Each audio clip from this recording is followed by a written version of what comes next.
இன்னைக்கான வீடியோ தாங்க வந்திருக்கு. வீடியோ வந்து சூப்பரா இருந்துச்சு அப்படின்னு தாங்க சொல்லணும். நம்ம துளசி வந்து அஞ்சலி கிட்ட வந்து வசமா மாட்டிக்கிறாங்க. அவங்க கழுத்துல இருக்கிற தாலிய வந்து அஞ்சலி வந்து பார்த்துடுறாங்க அப்படின்னு தாங்க சொல்லணும். அதெல்லாம் பார்க்குறோமா சேனலை மட்டும் மறக்காம லைக் அண்ட் சப்ஸ்கிரைப் மட்டும் பண்ணிருங்க.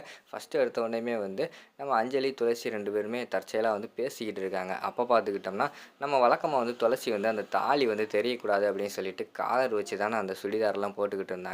அதை மறந்து இப்போ பார்த்துக்கிட்டோம்னா, ரவுண்ட் நெக் வச்சு வந்து சுடிதார் போடுற மாரி தான் காட்டிக்கிட்டு இருக்காங்க. சுடிதார் போட்டோனே இப்ப வந்து நம்ம அஞ்சலி இருக்காங்கல்ல, அஞ்சலி வந்து பேசிக்கிட்டே இருக்கும்போது கழுத்த பார்த்துடுறாங்க. பார்த்த உடனேயுமே அவங்களுக்கு வந்து பயங்கரமான ஷாக் ஆயிடுது. என்னடா இது! நம்ம அக்காவோட கழுத்தில தாலி கயிறு இருக்கே! எதுனாலும் நம்மகிட்ட சொல்லுவா, நமக்கே தெரியாம வந்து கல்யாணம் பண்ணிட்டா போலயே! அப்படின்னு சொல்லிட்டு அவங்களுக்கு வந்து பயங்கரமான ஷாக் ஆயிருது.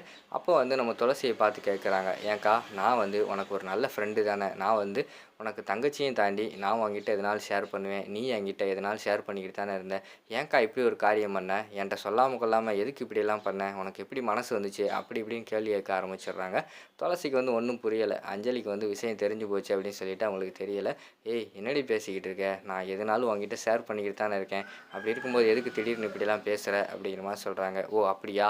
என்ன நடந்தாலும் என்கிட்ட சொல்லிட்டு தான் இருக்கியா? அப்படின்னு சொல்லிட்டு கைய வச்சு டக்குன்னு வந்து அவங்க ஷோல்டர்ல அந்த தாலி கயிறு இருக்குல்ல, அத வந்து எடுத்துடுறாங்க. எடுத்த உடனே அவங்களுக்கு வந்து பயங்கரமான ஷாக் ஆயிடுது துளசிக்கு. ஐயய்யோ! மாட்டிக்கிட்டோமே அப்படின்னு சொல்லிட்டு திரு திருன்னு முழிச்சுக்கிட்டு இருக்காங்க. என்கிட்ட என்னமோ சொன்ன, எதுனாலும் என்கிட்ட சொல்லிட்டு தான் பண்ணுவேன் அப்படின்னு சொல்லிட்டு சொன்னியே. இது என்னதுக்கா? கழுத்துல வந்து தாலி கயிறு. உனக்கு கல்யாணம் ஆயிருச்சு. கல்யாணம் ஆயிருச்சுன்னு சொல்லிட்டு என்கிட்ட சொல்லல. யார்ட்டயுமே சொல்லல. அப்படி இருக்கும்போது நான் எப்படிக்கா உன்னைய நம்ப முடியும்? யாருக்கா அந்த ஆளு? உன் ஹஸ்பண்ட் யாரு? அப்படிங்கிற மாரி சொல்லிட்டு அஞ்சலி வந்து கேட்குறாங்க. ஏய் அது எனக்கே தெரியாதுடி அப்படிங்கிற மாரி சொல்லிக்கிட்டு இருக்காங்க. ஏக்கா மறுபடி வந்து என்கிட்ட பொய் சொல்லாத. என்கிட்ட வந்து உண்மைய மறைக்கணும்னு சொல்லிட்டு நெனச்சுக்கிட்டு இருக்காத. கல்யாணம் ஆனதே என்கிட்ட மறைச்சிட்ட. இப்பயாவது ஒழுங்கா உண்மைய சொல்லு. உன் ஹஸ்பண்ட் யாரு? உன் கழுத்துல தாலி கட்டினது யாரு? அத சொல்லு அப்படிங்கிற மாரி கேட்காங்க.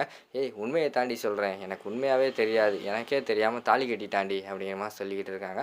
அக்கா மறுபடியும் வந்து பொய் சொல்லாத. அது எப்படி வந்து உன் கழுத்துல தாலி கட்ட முடியும் தெரியாம? அப்படிங்கிற மாரி கேட்காங்க. ஏய் நானே வந்து அன்னைக்கு கல்யாணத்துல வந்து தூங்கிக்கிட்டு இருந்தேன்டி. அன்னைக்கு நைட்டு யாருன்னே தெரியலடி. என் கழுத்துல வந்து தாலி கட்டிட்டு போயிட்டாங்க. நானும் இத்தன நாளா வந்து அது யாருன்னு சொல்லி தேடிக்கிட்டு தான் இருக்கேன். ஆனா தெரியவே இல்ல அப்படிங்கிற மாரி சொல்றாங்க.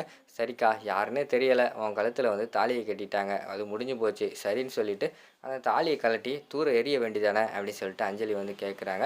நீ சொல்றது கரெக்ட்டு தான்டி. நானும் அதான் நெனச்சேன்.